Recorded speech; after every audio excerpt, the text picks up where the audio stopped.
Masters.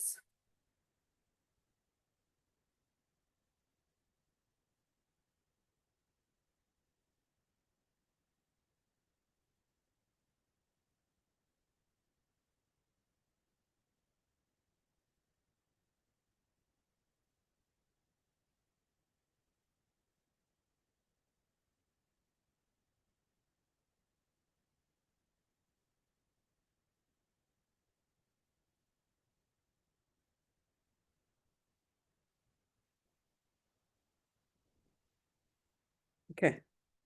So నిన్న మన జ్ఞానామృతం ఎంతవరకు చెప్పుకున్నాము?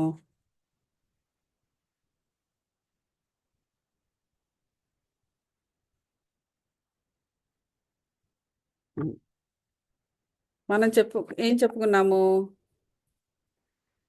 ఇప్పుడు మనసులో గనక ఎటువంటి ఆ, కఠినమైన ఆ, ఏదైనా బాధ కావచ్చు, ఒక అసూయ కావచ్చు, ఏదైనా ఒక కఠినమైన ఫీలింగ్ గనక వచ్చినప్పుడు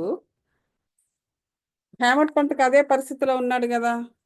అప్పుడు ఆ, ఈయనెవరు, కాకా సాహెబ్, ఈయన దగ్గరికి వచ్చినప్పుడు ఏం జరిగింది? తనకు తెలిసిన బాబా గారి కథలన్నీ కూడా ఆయన భక్తులందు ఎలా దయాదాక్షిణ్యాలనేవి చూపించేవారు, ఏ విధంగా ప్రేమను చూపించారు అనేటువంటి చెప్పే లీలలు, ఆయన లీలలు ఆ కథలన్నీ కూడా ఈయన చెబుతున్నాడు. ఎవరు? హేమట్ పంత్కి. నేనేం చెప్పగలను, నువ్వే అన్నిటికన్నా సిద్ధహస్తుడివి, నువ్వే బాగా తెలివైన వాడివి, నువ్వు ఒక పట్టణవాసివి, నువ్వు ఒక చదువుకున్న వాడివి, నేనేదో ఒక పల్లెటూరు వాడిని, చదువు లేని వాడిని, నేనేమి నీకు చెప్పగలను, మరి ఏంటో బాబా నా దగ్గర పంపారు.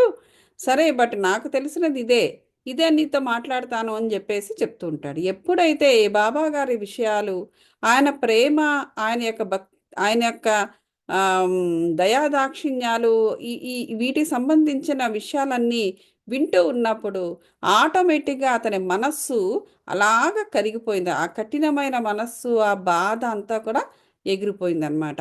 ఎగిరిపోయి అప్పుడు ఏం జరిగింది? ఒక రకమైన సంతోషంతో ఆ మనసు ఉప్పొంగడం మొదలుపెట్టింది. చూసారా? సో అది, సో ఇక్కడ మనం అర్థం చేసుకోవాల్సింది ఏంటంటే, ఎప్పుడైతే ఎప్పుడూ కూడా ఈవెన్ స్పిరిచువల్ టాబ్లెట్స్ కోర్సులో కూడా ఏముంటుంది అంటే, ఎప్పుడూ కూడా మనల్ని బాధించే విషయాలని గుర్తుపెట్టుకోకూడదు. పాస్ట్ నుంచి కూడా మనం ఏదైనా, అంటే మన గతం నుంచి కూడా ఏదైనా మనకు మెమరీస్ ఉన్నాయి అంటే, గతంలో మనము అనుభవించిన ఆనందము, సుఖము, సంతోషానికి సంబంధించిన మెమరీసే తప్ప బాధను కలిగించే మెమరీస్ని మనము రికలెక్ట్ చేసుకోకూడదు అని చెప్పేసి మనకి చెప్తూ ఉంటారు స్పిరిచువల్ టాబ్లెట్స్లో కూడా. ఇక్కడ దాన్ని తీసుకొచ్చి మనం ఇక్కడ అప్లై చేసినా కూడా, ఆయనకి ఎప్పుడో 2 రోజుల క్రితము ఒక సందేహము, ఒక ఒక సందేహము లేదా ఒక అజ్ఞానపు ఆలోచన అతని మైండ్లోకి వచ్చింది. దాన్ని అలాగ నెమరు వేసుకుంటూ ఉండడం వల్ల అతనికి బాధ ఎక్కువైపోయింది. ఆ బాధను తొలగించుకునే మార్గము ఇదిగో ఈ దయా దాక్షిణ్యాలు, ప్రేమ మొదలైనవి కలిగి ఉన్న బాబా గారి యొక్క లీలలు. సో కాబట్టి దాన్ని మనకు బాధను పోగొట్టుకునే విధానం కూడా మనకి బాబా గారు ఈ కథలో మనకు ఈ జ్ఞానామృతంలో తెలిసింది. మనం ఎప్పుడైనా దేనికైనా బాధపడ్డాము అంటే ఇమ్మీడియట్గా చేయవలసింది ఏంటంటే, స్పిరిచువల్గా ఉన్న స్పిరిచువల్ స్టోరీస్, లేదా స్పిరిచువల్గా బాబా గారి జ్ఞానామృతం కావచ్చు, మరొకరిది కావచ్చు, మరికి ఇంకొక గురువుదైనా కావచ్చు, వాటి స్పిరిచువల్ ఎనర్జీస్ని సంబంధించిన మనకు ఆ ఎనర్జీ, పాజిటివ్ ఎనర్జీ వచ్చే కథలను మనము చదవడం మొదలుపెట్టాలి. లేకపోతే ఎవరిని చెబుతుంటే వినడం మొదలుపెట్టాలి. శ్రీమతి రాధాబాయి దేశ్ముఖ్ గురించి ఒక కథ. రాధాబాయి అనే ముసలమ్మ ఉండెను. ఆమె కాషాబా దేశ్ముఖ్ తల్లి. అంటే ఆవిడ కొడుకు పేరు కాషాబా. బాబా ప్రఖ్యాతి విని ఆమె సంగమనేరు గ్రామ ప్రజలతో కలిసి షిరిడీ వచ్చెను. బాబాను దర్శించి మిక్కిలి తృప్తి చెందెను. చూడండి, ఆమె కొడుకున్నాడు అక్కడ. సో ఆమె బాబా గారికి ప్రఖ్యాతి విని ఆమె అక్కడి నుంచి ప్రజలతో కలిసి, ఎంతోమంది తండోపతండాలుగా బాబాను చూడడానికి వస్తుంటారు కదా, అలాగే వచ్చేసింది అనమాట అందరితో. బాబాను దర్శించి మిక్కిలి తృప్తి పొందెను. ఆమె బాబాను గాఢముగా ప్రేమించెను. బాబాను తన గురువుగా చేసుకుని ఏదైనా ఉపదేశమును పొందవలనని ఆవిడికి మనోనిశ్చయము. అది. సో బాబా గారి సేవలోనే ఉంటూ బాబాని అమితంగా ప్రేమిస్తూ బాబాకు సేవ చేస్తూ ఇలాగ చేస్తూ ఉండి ఆయన దగ్గర ఉపదేశాన్ని పొందాలని ఆవిడ యొక్క ఉద్దేశం అన్నమాట, మనోనిశ్చయం. ఆమెకి ఇంకేమీ తెలియకుండాను బాబా ఆమెను ఆమోదించ అది కానీ ఆమె కానీ ఎలాగా అంటే ఏం తెలియట్లేదు ఆమెకి, ఎట్లాగా తన మనోనిశ్చయాన్ని ఫుల్ఫిల్ చేసుకోవాలి అన్నది. బాబా ఆమెను ఆమోదించలేదట. ఆమోదించక మంత్రోపదేశం చెయ్యనచో ఉపవాసం నుండి చచ్చిపోతానని చెప్పేసి మనోనిశ్చయం చేసుకుందట. ఎందుకంటే ఆమె ఎలాగ చేసి బాబా గారి నుంచి ఉపదేశం పొందాలన్న విషయము తనకు అర్థం కావట్లేదు. ఆమెనేమో బాబా గారు ఆమోదించలేదు. ఇంకా ఇంకా ఫైనల్గా ఆయన ఆమోదించకుండా మంత్రోపదేశం చేయకుండా ఉంటే నేను చచ్చిపోతాను అనేసి ఆవిడ మనసులో అనుకుంది. ఆమె తన బసలోనే ఉండి భోజనము నీరు 3 దినముల వరకు మానేసిందంట. ఆమె ఆమె పట్టుదలకు నేను నేను అంటే శ్యామ, ఇక్కడ శ్యామ కథ చెప్తున్నాడు. ఇది కథ ఎవరు చెప్తున్నారు? శ్యామ, కాకా సాహెబ్ కాదు, సారీ, శ్యామ చెప్తున్నాడు. ఎవరు? హేమట్ పంత్కి ఆ ఇంటికే కదా వచ్చాడు ఇతను. సో నేను భయపడి ఆమె పక్షమున బాబాతో ఇట్లాంటిని. అప్పుడు ఈ శ్యామయ్య మాట్లాడంట, ఆమె చనిపోద్దేమో ఏమో 3 రోజుల నుంచి మంచినీళ్ళు లేవు, తిండి లేదు. దేవా మీరేమి ప్రారంభించి మీరు అనేక మందికి ఇచ్చటకు రప్పించుకుంటారు, పాపం ముదుసలి మీరు అదంతా మీకు తెలిసినదే కదా, మీకు తెలియనిదంటూ ఏమి ఉంది అనేసి ఆమె మిక్కిలి పట్టుదల గల మనిషి కూడా ఆమె మీ పైన ఆధారపడి ఉన్నది. నీవు ఆమెను ఆమోదించి ఉపదేశం ఇచ్చినంత వరకు ఆమె ఇట్లే చేస్తుంది. ఏమైనా హాని జరిగితే ప్రజలు మిమ్మల్ని నిందిస్తారు. మీరు తగిన ఆదేశం ఇవ్వకపోవటచ్చే ఆమె చచ్చిపోయింది అని అందరూ లోకులు అనుకుంటారు. కాబట్టి ఆమెను కరుణించండి, ఆశీర్వదించండి, తగిన సలహా ఇవ్వండి, ఆమె మనోనిశ్చయాన్ని చూసి అని చెప్పేసి అడుగుతాడనమాట. ఎవరు? ఈ శ్యామ అడుగుతాడు బాబాని. సరే అండి, బాబా ఆమెను పిలిపించి ఈ విధంగా బోధించి ఆమె మనస్సుని మార్చారంట. ఏమిటా బోధన చూడండి. ఇక్కడ చాలా బ్యూటిఫుల్ బుక్ ఉంది. బాబా గారు చేసిన బోధనల గురించి బాగా రాశారు. ఓ తల్లి, చెప్తున్నారు, ఓ తల్లి, అనవసరమైన యాతన కేల పాల్పడి చావును కోరు తెచ్చుకుంటున్నావు. నువ్వు నిజంగా నా తల్లివి, నేను నీ బిడ్డను. నా యందు కనికరించి నేను చెప్పినది పూర్తిగా విను. బాబాగారు చెప్తున్నారు చూడండి, రాధాబాయి దేశ్ముఖ్కి ఎలా చెప్తున్నారు. నువ్వు నా తల్లివి, నేను నీ బిడ్డని, ఎందుకు ఇలా బలవంతంగా ఇలాంటివన్నీ చేసి నిజంగా చావును కోరి తెచ్చుకుంటున్నావు? నేను చెప్తుంది పూర్తిగా విను. నీకు నా వృత్తాంతమును చెప్పేదను. నీవు దానిని బాగా వినునచో నీకది మేలు చేయును అని చెప్తున్నారు. ఏంటి? నాకొక గురువు ఉండెను. వారు గొప్ప యోగీశ్వరులు, మిక్కిలి దయార్థ హృదయులు. వారికి చాలా కాలము శుశ్రూష చేసి తిని, కానీ నా చెవిలో వారు ఏ మంత్రము చెప్పలేదు, సూచన చేయలేదు. నేను ఎన్నో సంవత్సరాలు ఆయనకి శుశ్రూష చేశాను, కానీ ఆయన నాకే మంత్రము చెప్పలేదు. అతను వారిని తలపే లేకుండాను, వారిని విడిచిపెట్టే తలపు కూడా నాకు లేదు. వారితోనే ఉండుటకు, వారి సేవే చేయుటకు, వారి వద్ద కొన్ని ఉపదేశాలను గ్రహించుటకు నేను కూడా నీలాగా నిశ్చయించుకుంటుని. కానీ వారి మార్గం వారిదే. వారు నా తల కరిగించిరి, 2 పైసలు దక్షిణ అడిగిరి, వెంటనే ఇచ్చి తిని. మీ అంటే ఆయన మార్గం వేరే. ఇలాగ ఉపదేశం కావాలని ఈయన అడిగితే ఏం చేశాడంట? 2 పైసలు దక్షిణ అడిగారంట. సో వెంటనే ఈయన ఇచ్చాడట బాబాగారు. మీ గురువుగారు పూర్ణకాలమైనచో వారు మిమ్మల్ని దక్షిణ అడుగనేలా?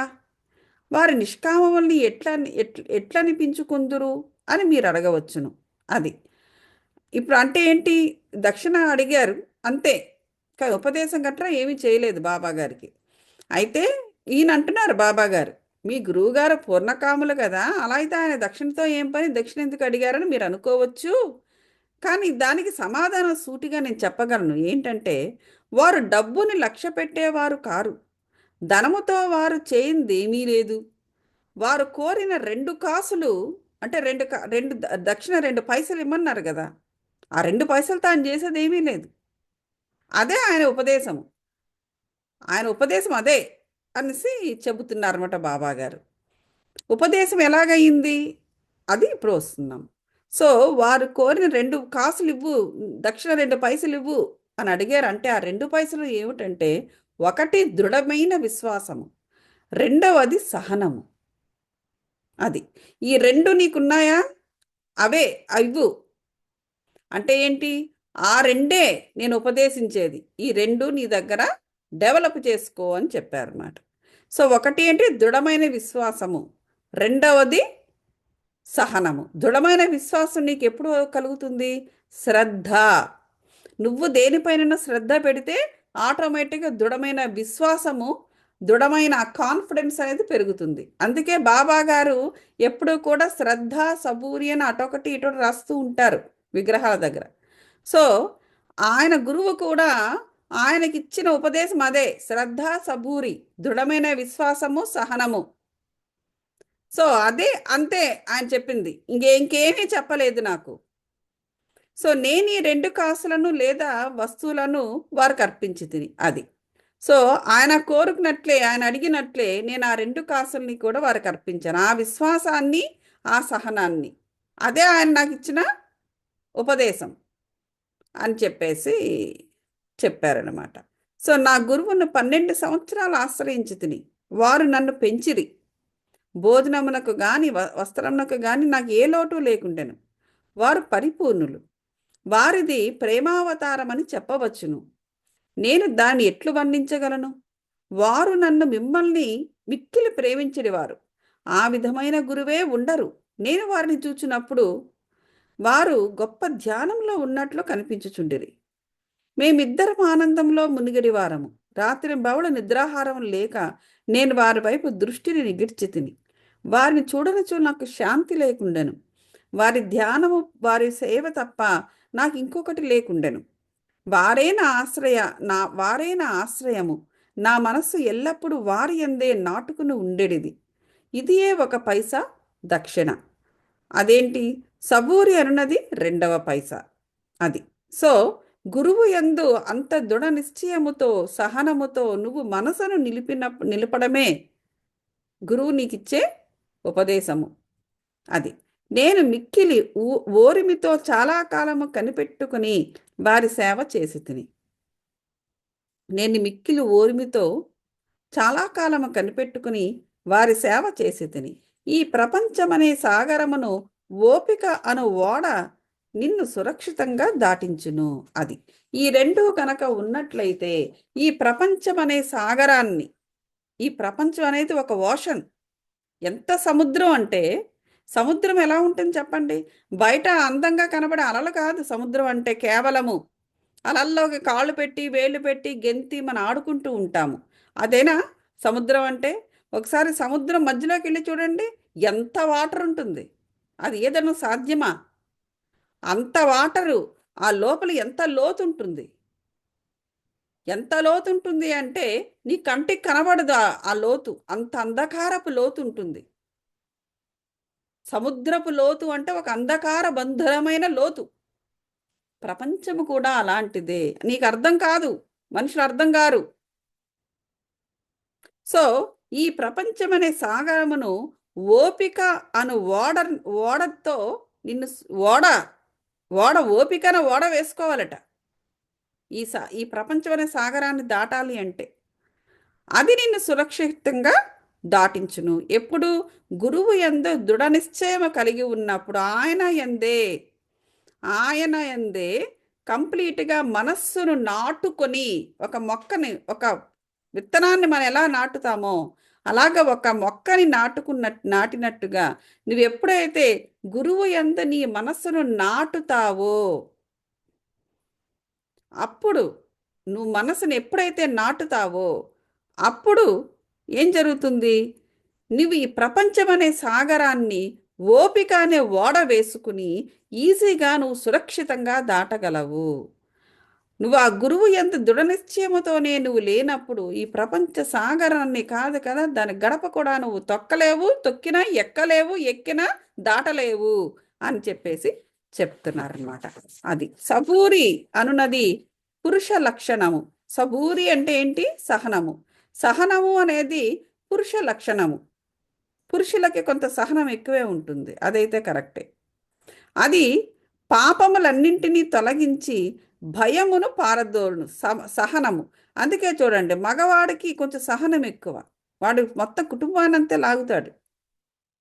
ఆ ఉమెన్ ఎటువంటిదైనా సరే తనకి తనకి ఆ, అందుకే కుటుంబాలు వాడి మీద ఆధారపడి ఉంటాయి. ఎందుకంటే వాడికి సహనం ఎక్కువ. అందుకే మేనేజర్స్ వాళ్ళు మేనేజ్మెంట్ ఈజీగా మగవాడు చేయగలడు. వాడికి సహనం అనేది ఎక్కువ అవ్వడం వల్ల ఏం జరుగుతుంది? వాడు ఈజీగా ఈ సాగరము, సంసారం అనే సాగరము, ఈ ప్రపంచం అనే సాగరాన్ని వాడు ఈజీగా దాటగలడు. అందుకే వాడి మీద ఆధారపడిపోతూ ఉంటారు మానవులు. స్త్రీకంతా సహనం ఉండదు. అంటే ఆవిడ చేసే పనులు వేరు. ఉండదు అంటే అదేదో అవలక్షణం అని కాదు. స్త్రీ భరించలేదు. స్త్రీకి భరించే శక్తి తక్కువ. కానీ ఆవిడకి వేరే శక్తులు ఉంటాయి. భరించే శక్తి మగవాడికే ఉంటుంది. అందువల్ల వాడు ఏదైనా కూడా భుజస్కంధాల మీద వేసుకోగలడు. సహనం అనేది పురుష లక్షణము. అందుచేత వాడు ఈజీగా ప్రపంచాన్ని ఓడ ఆ సహనము ద్వారా అతను ఈజీగా దాటగలడు. అతను ఈజీగా దాటగలడు అంటే ఏంటి? ఆ సహనం అనేది అతనికి మరికొన్ని ఆ, గొప్ప లక్షణాలను ఇస్తుంది మగవాడికి. పాపాలన్నిటినీ తొలగించి భయాన్ని పారద్రోలుతుంది సహనం అనేది. అందుకే వాడు భయం లేకుండా సాగరాన్ని దాటగలడు. ఏ స్త్రీని కూడా వాడు ఈజీగా ఆ, మార్గదర్శకుడు కాగలడు. అనేక విధముల అవాంతరములు తొలగించి భయమును పారద్రోలును. ఏది? ఈ సహనము అనేది. తుదకు జయమును కలుగజేయును. అంటే స్త్రీలలో మనకి ఈ లక్షణం వద్దా అంటే, ఈ లక్షణాన్ని వారికి తక్కువ ఉన్నప్పటికీ కూడా వారు కూడా సహనాన్ని కలిగి ఉండాలి. ఇప్పుడు సీతాదేవి ఎంత సహనంగా ఉన్నారు ఆవిడ. మొత్తం రామాయణం అంతా ఆవిడ సహనం మీద ఆధారపడి ఉంది. సో ఆవిడ అంత సహనంగా ఉండడం వల్లే కదా తుదకు జయం కలిగింది. అలా అనమాట. సబూరి అనున్నది సుగుణములకు గని, మంచి ఆలోచనలకు తోడు వంటిది. అది ఎన్నో సుగుణాలు ఉంటాయి. అందులో పెద్దపీట వేశారు సహనానికి. నిష్ఠ అంటే నమ్మకం, సబూరి ఓపిక. ఈ రెండు కూడా నిష్ఠ, ఓపిక, ఈ రెండు అన్యోన్యంగా చాలా దగ్గరగా ఉంటాయన్నమాట, అక్కా చెల్లుళ్ళలాగా. ఎప్పుడైతే ఒక నిష్ఠగా, ఒక నియమంతో, అంటే ఒక సిస్టమేటిక్గా ఉన్నారో మానవులు, వారు ఎప్పుడైతే వారు సహనాన్ని కలిగి ఉన్నారో వారికి ఏదైనా కూడా ఈజీగా దాటగలరు అనేసి చెప్తున్నారు. ఎవరు? బాబా గారు ఈ రాధాబాయికి. నా గురువు ఇంకా చెప్తున్నారు, నా గురువు నా నుండి ఇతరమేమీ ఆశించి ఉండలేదు. వారు నన్ను ఉపేక్షించక సర్వకాల సర్వావస్థల యందు కాపాడుచుండెడివారు. చూసారా? నన్ను ఉపేక్షించేవారు కాదు. ఆయనకి ఏమీ ఆశ లేదు, ఎవరి మీద ఆశ లేదు, దేని మీద లేదు. అయినా సరే ఉపేక్షించకుండా సర్వకాల సర్వావస్థలందు కాపాడుచుండెడివారు. నేను వారితో కలిసి ఉండేవాడును. అంటే ఎందుకు అలా కాపాడుతూ ఉండగలిగేవాడు? ఈయన కంప్లీట్గా అతని అంతే మనసు ఆ, నిలబెట్టడం వల్ల. ఒక్కొక్కప్పుడు వారిని విడిచి ఉండినను వారి ప్రేమకు ఎన్నడనూ లోటు కలగలేదు. వారు తమ దృష్టి చేతనే నన్ను కాపాడుచుండెడివారు. చూసారా? ఎందుకంటే యోగులు ఊరికే మళ్ళాగా ఆ మాట ఈ మాట మాట్లాడుకుంటూ టైం వేస్ట్ చేయరు వాళ్ళు. కేవలము దృష్టి ద్వారా అంతా కూడా థర్డ్ ఐలోనే తెలుసుకుంటూ ఉంటారు, తమ శిష్యుల గురించి ఏంటి, ప్రపంచం గురించి ఏంటి, ఏదైనా కూడా. సో దాని ద్వారానే వాళ్ళు తమ తమ భక్తుల్ని కానీ శిష్యుల్ని కానీ ఎవరినైనా కూడా, ఎవరైతే తమ యందు మనసును నిలుపుతారో వారందరినీ వాళ్ళు కాపాడుతూ ఉంటారు. గురువు యొక్క లక్షణం అది. అంతే తప్ప వాళ్ళని వీళ్ళని మాట్లాడడము అది ఇది చేయరు కదా వాళ్ళు. అది అంటే ఏంటి? తాబేలు తన పిల్లల్ని కేవలము దృష్టితో పెంచునట్లు. చూసారా? తాబేలు తన పిల్లల్ని కేవలం తన కంటితోనే, తన కంటి యొక్క దృష్టితోనే పెంచుతుందంట. అలాగ నన్ను కూడా మా గురువు దృష్టితో పోషించడివారు. తల్లి తాబేలు ఒక ఒడ్డున ఉండును, బిడ్డ తాబేలు రెండో ఒడ్డున ఉండును. తల్లి తాబేలు పిల్ల తాబేలుకు ఆహారం పెట్టుట గాని పాలిచ్చుట గాని చెయ్యదు. చూసారా?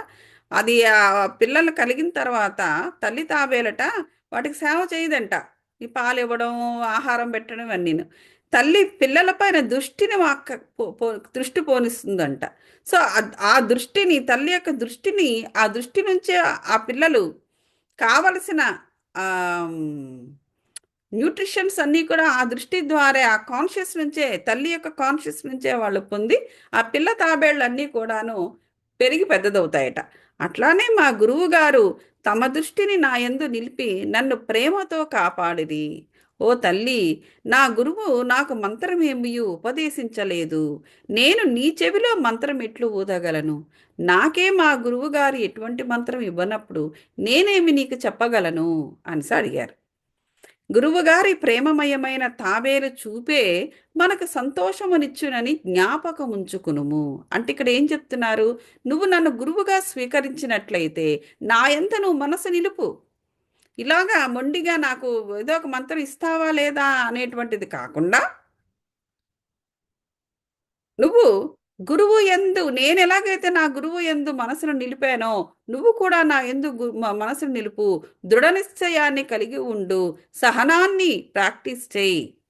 ఆటోమేటిక్గా ఆ గురువు తన దృష్టి ద్వారానే నిన్ను కాపాడుతూ ఉంటాడు, తన దృష్టి ద్వారా నిన్ను ప్రేమిస్తూ ఉంటాడు అని చెప్పేసి చెప్తున్నారన్నమాట. నేను నీ చెవిలో అది అది మంత్రము గాని ఉపదేశము గాని ఎవరి వద్ద నుంచి పొందటకు ప్రయత్నించకము.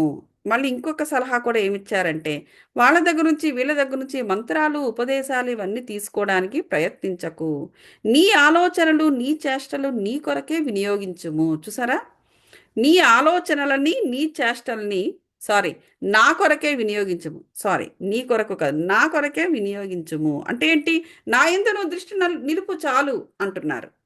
నీవు తప్పక పరమార్థమును పొందెదవు. నా వైపు సంపూర్ణ హృదయముతో చూడుము. నేను నీ వైపు కూడా అట్లనే చూచెదను. ఈ మసీదులో కూర్చుని నేను నిజమునే చెప్పెదను. నిజము తప్ప మరేమియూ మాట్లాడను. ఏ సాధనలు గాని 6 శాస్త్రములలో ప్రావీణ్యము గాని అవసరము లేదు. దీనికి ఏ సాధనలు అక్కలేదు. 6 శాస్త్రాల్లోనూ ప్రావీణ్యత పొందక్కర్లా. Very simple. నా యందు నువ్వు హృదయమును కలిగి ఉండు. నిన్ను నేను తాబేలు దృష్టితో నేను చూసుకుంటూ ఉంటాను అంటున్నారు ఆయన. నీ గురువునందు నమ్మకము విశ్వాసము ఉంచుము. గురువే సర్వమును చెయ్యువాడని, కర్తయని పూర్తిగా నమ్ముము. ఎవరైతే గురువు యొక్క మహిమను గొప్పదనమును గ్రహించెదరో, ఎవరైతే గురువుని హరిహర బ్రహ్మల అవతారమని ఎంచే అర్థము చేసుకునేదరో వారే ధన్యులు. చూసారా? గురువు అనేవారు దేవుని యొక్క ప్రతినిధులు. ఒక గురువు అనేవాడు ఒక భూమి మీద తిరుగుతున్నాడంటే వాడు ఊరకే తిరగట్లా, దేవుడు పంపిస్తేనే వస్తాడు. సో అటువంటి గురువుని నువ్వు, అటువంటి గురువు యందు నువ్వు మనసుని నిలుపు. నీకు ఆటోమేటిక్గా అన్ని ఇంకా అంతే తప్ప ఇంకా ప్రత్యేకంగా ఉపదేశము అది అక్కర్లేదు. అది ఏమీ లేదు. అది ఈ మంత్రాలు ఉపదేశాలు ఎవరిని అడగడానికి ప్రయత్నించకు అని చెప్పేసి చెప్పారు. ఈ ప్రకారంగా ఉపదేశించి బాబా ముసలమ్మను ఒప్పించెను. ఆమె బాబాకు నమస్కరించి ఉపవాసమును వదులుకొనెను. అప్పుడు ఆవిడ కొంచెం ఏదో నీళ్లు మంచి ఏవో అప్పుడు ఉపవాసం వదిలి, అంతవరకు 3 రోజుల నుంచి ఒకటే గోల. ఈ కథను జాగ్రత్తగాను శ్రద్ధగాను విని దాని ప్రాముఖ్యమును సందర్భమును గుర్తించి హేమట్ పంత్ మిక్కిలి ఆశ్చర్యపడెను. చూసారా?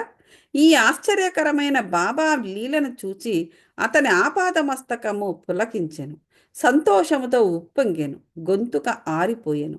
ఒక్క మాటైనా మాట్లాడుటకు చేత కాకుండెను. శ్యామ అతని స్థితిలో చూచి, ఏమి జరిగినది? ఎలా ఊరుకున్నావు? అట్టి బాబా లీల నీకెన్ని వర్ణింపబడెను అని అడిగాను. అదే సమయమందు మసీదులో గంట మ్రోగెను. మధ్యాహ్న హారతి పూజ ప్రారంభమైందని గ్రహించారు కనుక శ్యామ హేమట్ పంతు మసీదుకు త్వరగా అక్కడి నుంచి వెళ్ళిపోయారు. బాబాసాహెబ్ జోగు అప్పుడే హారతి ప్రారంభించెను. స్త్రీలు మసీదంతా నిండిపోయారు. అప్పటికే కరెక్ట్గా దిగువ ఖాళీ జాగాలో పురుషులు నిండారు. అందరూ బాజా భజంత్రీలతో ఒకే వరుసతో హారతి పాడుచుండిరి. బాబాకు కుడివైపు శ్యామ, ముందర హేమట్ పంతు కూర్చునిరి. వారిని చూచి బాబా హేమట్ పంతుకు శ్యామ ఇచ్చిన దక్షిణ నిమ్మెను. శ్యామ, అది నువ్వు 15 రూపాయలు దక్షిణ తీసుకురాపో, ఇంకా కొద్దిసేపు మాట్లాడిరా, ఉండు, నువ్వు వెంటనే వచ్చేయకు అన్నారు కదా. సో గుర్తుపెట్టుకుని ఉన్నారు బాబా గారు. గుర్తుపెట్టుకుని శ్యామ రూపాయలు ఇది దక్షిణ అడిగారంట. ఏది, నువ్వు దక్షిణ తీసుకురమ్మని పంపాను కదా, ఏది ఆయన ఇచ్చిన దక్షిణ అని పంపితే అప్పుడు అన్నాడంట. ఏమన్నాడు హేమట్ పంతు? శ్యామ రూపాయలు ఏమి ఇవ్వలేదు నాకు, రూపాయలకు బదులుగా నమస్కారాలు ఇచ్చేదననియు శ్యామ ప్రత్యక్షంగా గలడు కనుక మీరే అడగవచ్చు అనేసి అన్నమాట. బాబా అప్పుడు ఇట్లా అన్నారు, సరే మీరిద్దరు కొంతసేపు మాట్లాడుకున్నారా అని అడిగారు. అట్లా అయినచ్చు మీరేం మాట్లాడుకున్నారో చెప్పండి అనేసి. గంటల చప్పుడును, మధ్యల శబ్దమును, పాటల ధ్వనిని లెక్కించకుండా హేమట్ పంత్ బాబాకు జరిగినదంతా చెప్పుటకు ఆతృతపడెను. తాము ముచ్చటించినదంతయు చాలా ఆనందంగా చాలా ఆనందము కలుగజేసిందని, ముఖ్యంగా ముసలమ్మ కథ మిక్కిలి ఆశ్చర్యాన్ని కలుగజేసిందని, దానిని విని బాబా లీలల అగోచరమని తెలుసుకుంటునని, ఆ కథారూపముతో తన్ను బాబా ఆశీర్వదించనని హేమట్ పంత్ చెప్పుకుంటూ వెళ్ళాడు. అప్పుడు బాబా ఇట్లా అన్నారు, కథ చాలా అద్భుతమైనది, నీవెట్లు ఆనందించితివి, నాకు ఆ విషయం వివరాలన్నీ చెప్పు. నీకెలా ఆనందం కలిగింది? ఆనందించాను అంటున్నావు, రాధాబాయి కథ విని చెప్పు, ఎలా ఆనందించావు అనేసి హేమట్ పంత్ని మళ్ళా అడిగారు. అంటే దీనికి ఎందుకు ఇలా అడుగుతున్నారంటే, నీకు ఒక ఆనందాన్ని, నీ మనసుకు ఆనందాన్ని, మనసుకే కావచ్చు ఆత్మకే కావచ్చు, ఆనందాన్ని ఇచ్చిన విషయాన్ని ఇంకా ఇంకా మనం రికలెక్ట్ చేసుకుంటూ ఉండాలి. బాధలు కలిగించే వాటి మీద ఎక్కువ ఫోకస్ చేసి మళ్ళీ మళ్ళీ మళ్ళీ మళ్ళీ బాధపడుతూ ఉంటాం. వాడు ఇలా చేశాడు, వాడు ఇలా చేశాడు, వాడు ఇలా అని ఊరికే. అలాంటివి కాదు. అలా చేస్తున్న కొలది ఆ బాధ ఎక్కువ అవుతుంది. ఆనందాన్ని ఇచ్చిన విషయాల్ని ఇంకా ఇంకా ఇంకా ఇంకా మనం మననం చేసుకునేటప్పుడు, మాట్లాడేటప్పుడు ఆనందం ఎక్కువ అవుతుంది. అందుకని బాబా మళ్ళీ చెప్పు అనేసి అడుగుతున్నారనమాట. అది తన మనమునందు శాశ్వత ప్రభావంను కలిగించినదని చెప్పాను. చూసారా, అలా మళ్ళీ మళ్ళీ మళ్ళీ మళ్ళీ చేయడం వల్ల, ఆనందాన్ని ఎక్కువ చేసుకోవడం వల్ల ఏం జరుగుతుందంటే మనస్సునందు శాశ్వత ప్రభావాన్ని కలుగజేస్తుంది. అది బాధ అయినా అంతే, బాధ, అసూయ, పగ, ప్రతీకారం వాటిని చేసుకున్నా కూడా అవి కూడా శాశ్వత ప్రభావాన్ని కలిగిస్తుంది. అంటే అలాగని అందులో అది దాని నుంచి పూర్తిగా బయట వెంటనే పడిపోవడము, కానీ మనం ప్రాక్టీస్ చేయాలి. ఇది విని బాబా మిక్కిలి సంతసించను. ఆ కథ నీకు నచ్చినదా? దాని ప్రాముఖ్యం నువ్వు గుర్తించితివా అని బాబా హేమట్ పంతుని అడిగారు. అవును బాబా, నా మనశ్చాంచల్యము నిష్క్రమించింది. నాకు నిజమైన శాంతి విశ్రాంతి కలిగినది. సత్య మార్గమును కనుగొనగలితిని అని హేమట్ పంతు బదులిచ్చెను. బాబా ఇట్లు చెప్పారు అప్పుడు, నా పద్ధతి మిక్కిలి విశిష్టమైనది.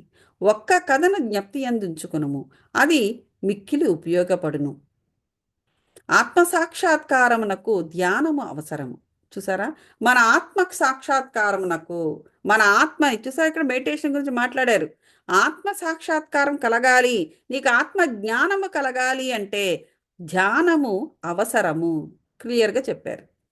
దాని నలవరుచుకొన్నచో వృత్తులన్నీయును శాంతించును. వృత్తులు అంటే మన పంచేంద్రియాలు, కర్మేంద్రియాలు, జ్ఞానేంద్రియాలు అవన్నీ కూడా విధులను చేసేవే, వృత్తులను చేసేవే, అవన్నీ కూడా శాంతించును. మెడిటేషన్ వల్ల వచ్చే లాభాలు, ధ్యానం వలన కలిగే లాభాలు. పత్రిజీ గారు ఒక బుక్ రాశారు, బాబా గారు కూడా తన బోధనలో చెప్పారు. ధ్యానము వల్ల కలిగే లాభాలు ఏమిటవి? ఆత్మ సాక్షాత్కారము కలుగును, దానికి ధ్యానం అవసరము. రెండవది, నీ చిత్తవృత్తులు, నీ భ్రాంతులు ఏమీ లేకుండా నీ కర్మేంద్రియాల, జ్ఞానేంద్రియాలు అన్నీ కూడా శాంతించును. మూడోది, కోరికలన్నీ విడిచి నిష్క్రమించును.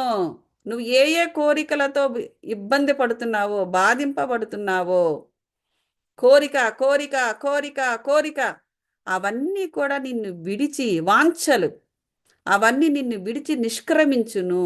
మూడవ లాభం.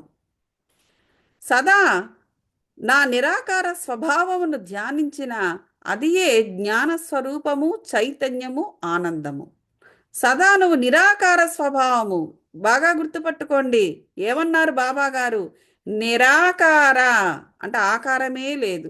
మనం ఇక్కడ విగ్రహాలు పెట్టి వాడికి రకరకాల షాళ్ళు కప్పి హంగామా హంగామా చేస్తుంటాం, భజనలు అవి ఇవి. అంటే అఫ్ కోర్స్ బాబా గారి యొక్క కాన్షియస్నెస్ని మనుషుల్లో పెంచడం ఇంపార్టెంట్. నేను అది తప్పు నేను అంటంలా. అదేంటంటే శారీరక స్థాయిలో ఉన్నవారు బాబాను ఆ విధంగానే గ్రహించగలరు. నిరాకారంగా చూడు అంటే ఎట్లా చూస్తారు? మన ఆత్మ యొక్క స్థాయిని బట్టి కూడా ఉంటుంది కదా. సో కాబట్టి అది ఓకే. కానీ మానవుడు అక్కడే ఉండిపోకూడదు, నెక్స్ట్ లెవెల్కి వెళ్ళాలి. అది నేను చెప్పేది అది. ఇక్కడ ఏం చెప్తున్నారు బాబా గారు? నా నిరాకార స్వభావాన్ని ధ్యానించు అన్నారు. అది నీకు జ్ఞానాన్ని ఇస్తుంది.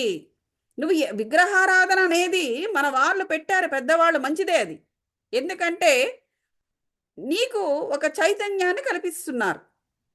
కలిగిన తర్వాత నువ్వు నెక్స్ట్ లెవెల్కి వెళ్ళిపోవాలి, జ్ఞానం తీసుకోవడానికి వెళ్ళిపోవాలి. నీకు జ్ఞానము కావాలి అంటే నిరాకారాన్నే నువ్వు ఆశ్రయించాలి.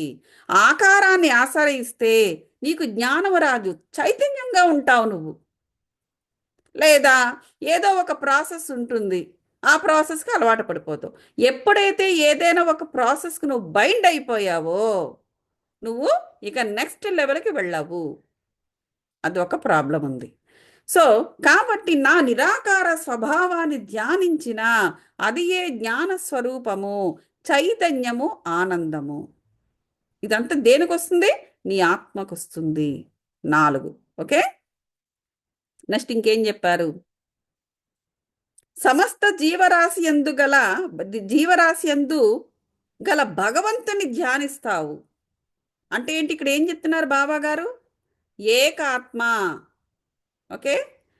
ఏక అంటే అనాహత చక్ర స్థాయి కూడా నీకు వస్తుంది. అంటే నువ్వు ఎక్కడ చూసి ప్రతి దాంట్లో నువ్వు భగవంతుని చూడగలవు. అంటే ఏంటి? నువ్వు అనాహత చక్ర స్థాయికి నువ్వు నీ యొక్క సోల్ ఎదుగుతుంది. 4 అయిందా?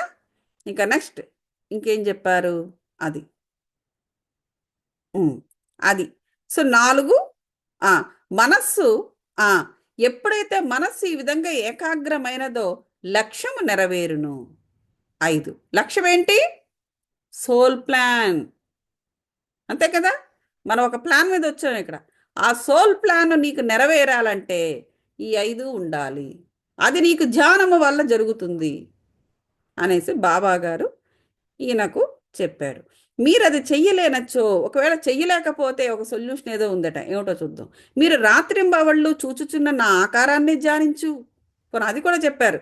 మీరు అది చెయ్యలేకపోతే ఇంకెప్పటికీ చేయరని కాదు అర్థం. ఆయన అర్థము అది మీరు ప్రస్తుతం ఉన్న పరిస్థితిలో మీరు చెయ్యలేకపోతే అట్లీస్ట్ నువ్వు ఇది చెయ్యి. ఏమిటి? రాత్రింబవళ్ళు నా ఆకారాన్ని చూస్తూ ధ్యానించు.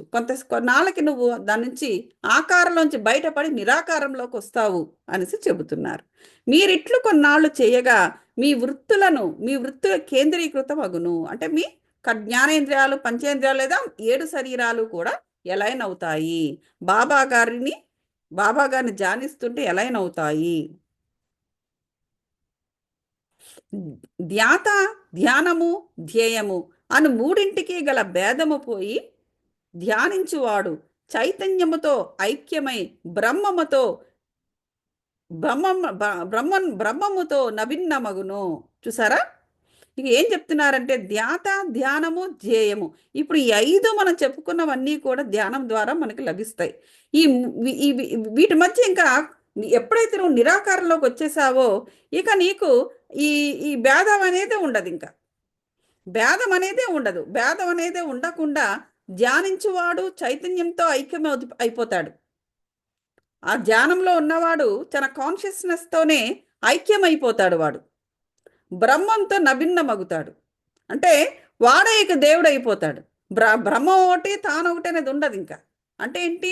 తన పూర్తిగా పూర్ణాత్మతో కనెక్ట్ అయిపోతాడు. ఇవాళ చూడండి, నేను 2 పిల్లలకు మెడిటేషన్ చెప్తున్నాను. ఒక పాప తనకు ఎప్పుడు కూడా చెప్తూ ఉంటుంది తనకు వచ్చే అనుభవం. కానీ దానికి పూర్తిగా అర్థం చెప్తే అర్థం చేసుకున్న వయసు కాదు ఆ పాపది. సో ఆ పాపకి ఏం జరుగుతూ ఉంటుందంటే, తను తన కాన్షియస్నెస్ని ఫీల్ అవుతూ ఉంటుంది మెడిటేషన్లో కూర్చున్నప్పుడల్లా. సో తన చైతన్యాన్ని తను ఎక్స్పీరియన్స్ చేస్తుంది, తన సోల్ యొక్క కాన్షియస్నెస్ని. చూడండి ఎంత ఇదో. ఆ పాప ఇంకా వాళ్ళు చిన్నపిల్లలు కాబట్టి వాళ్ళు ఇంకా ఆ, ఆధ్యాత్మిక మైండ్తో ఉంటారు.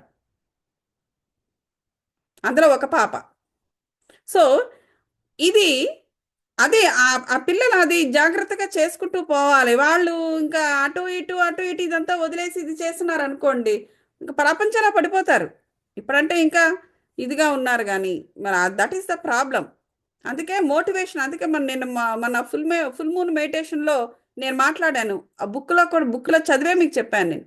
ఎప్పుడైతే నువ్వు స్పిరిచువల్ మార్గంలోకి వచ్చావో నీ యొక్క నువ్వు కొన్ని చేసుకోవాలి. ఇప్పుడు మనం ఒక సినిమాకి వెళ్ళాం అనుకోండి, సినిమాకి వెళ్ళాలి అనుకుంటే మన ఇంట్లో అన్ని పనులు చేసేసుకుంటాం. పని మనిషిని కూడా ఆ టైంకి తొందరగా వచ్చేసేసి, అమ్మా మేము సినిమాకి వెళ్తున్నాం అది ఇది అంటే నువ్వు ఎట్లా ప్రిపేర్ అవుతావు? నువ్వు అలాగే ప్రిపరేషన్స్ అవసరము. అనవసరమైన విషయాల్లోకి ఇంక జోక్యం కల్పించుకోకూడదు. మారాలి, లైఫ్ స్టైల్ మార్చాలి. ఇంతకు ముందుకి ఇప్పటికీ తేడా ఉండాలి. అవసరమైన పనులే చెయ్యడము, అవసరమైన మాటలు మాట్లాడడం, మిగతా టైము మెడిటేషన్కి ఉపయోగించాలి. మెడిటేషన్లో నువ్వు 24 గంటలు ఒక పక్కన కూర్చోకపోయినా, but within yourself you have to be with your breath. అది కానీ అదేనా ఓకే. సో అట్లాగ మనల్ని మనం మార్చుకుంటూ ఉండాలన్నమాట.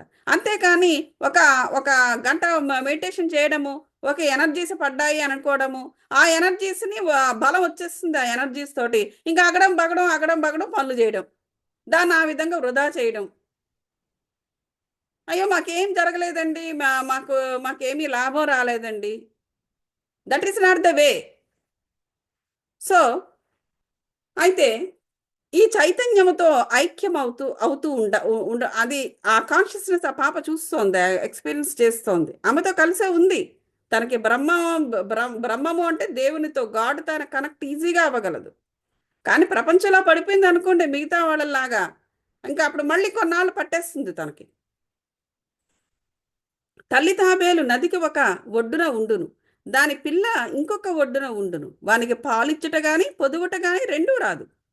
దాని చూపు మాత్రమే వానికి జీవశక్తిని ఇచ్చునది. ఇప్పుడు మనకి లైఫ్ ఎనర్జీ అనేది మనం ఎక్కడ తీసుకుంటున్నామో, కాస్మాస్ నుంచి తీసుకుంటున్నాము, రైట్? ఆ ఆ జీవశక్తిని తాను కాస్మాస్ నుంచి తీసుకుని తాబేలుకు అవకాశం, అటువంటి జన్మ దానిది.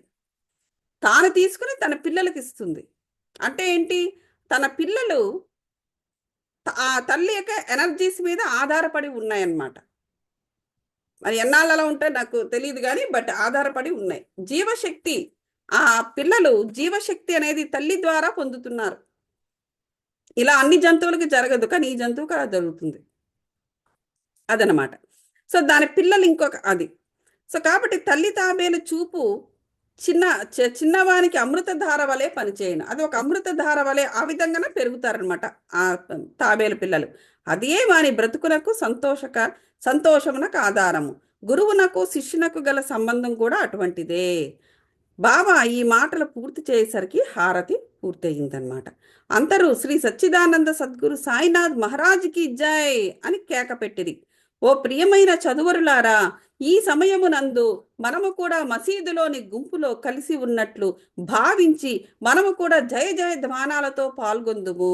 అంటే మనం ఆ టైంలో మసీదులో లేకపోయినప్పటికీ ఇది చదువుతున్నప్పుడు మన కాన్షియస్నెస్ ద్వారా మనము కూడా గుంపులో చేరవచ్చు అని చెప్పేసి హేమట్ పంత్ ఇక్కడ రాయడం జరిగింది.